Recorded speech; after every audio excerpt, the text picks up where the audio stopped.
আশাবোৰ পূৰণ হওক, সপোনবোৰ বাস্তৱ হওক আৰু দুখবোৰ আঁতৰি যাওক, এয়া কামনাৰে অসমীয়া নৱবৰ্ষৰ সকলোকে শুভেচ্ছা যাচিলোঁ। বিহুৰ বতৰ, ইপিনে বন্ধও পাইছোঁ, কিমানৰ ঘৰতে বহি থাকিম, সেয়ে অকণমান ওলালোঁ বাহিৰলৈ। আজি বতৰটো বৰ কিবা গোমা গোমা কৰি আছে দেখোন, বৰষুণো আহি আছে, তথাপিও আমি ফুৰিমেই।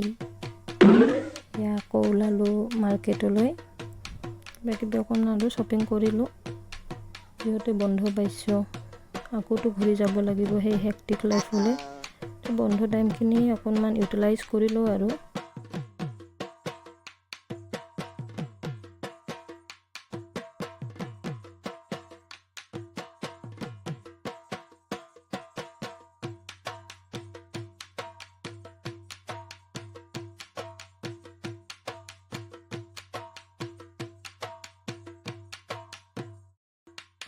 ইয়াতে আহিছিলোঁ মোৰ বাবে কিবা ল'বলৈ, কিন্তু বিশেষ একো ভাল নাপালোঁ ইয়াতে, পাছত চাব লাগিব।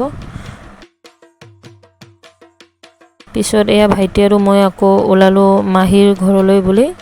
ইয়াতে কিবা এটা কৈ আছিলে, ই বোলে কিবা ওপৰলৈ যায়, ক'ৰবা ওপৰলৈ যায় নাজানো আৰু দেই। এয়া আহি পালোঁ মাহীৰ ঘৰলৈ। এয়া আমাৰ মাহীৰ ল'ৰা, বহুত কিউট হয় দেই। পিছত বিহুৰ কিবা কিবি দিব লগা আছিলে, দি দিলোঁ মাহীহঁতক। বিহু বিশেষ ঘৰলৈ আহি এয়া বিহুৰ পিঠা পনা বনোৱাত লাগি গ'লোঁ।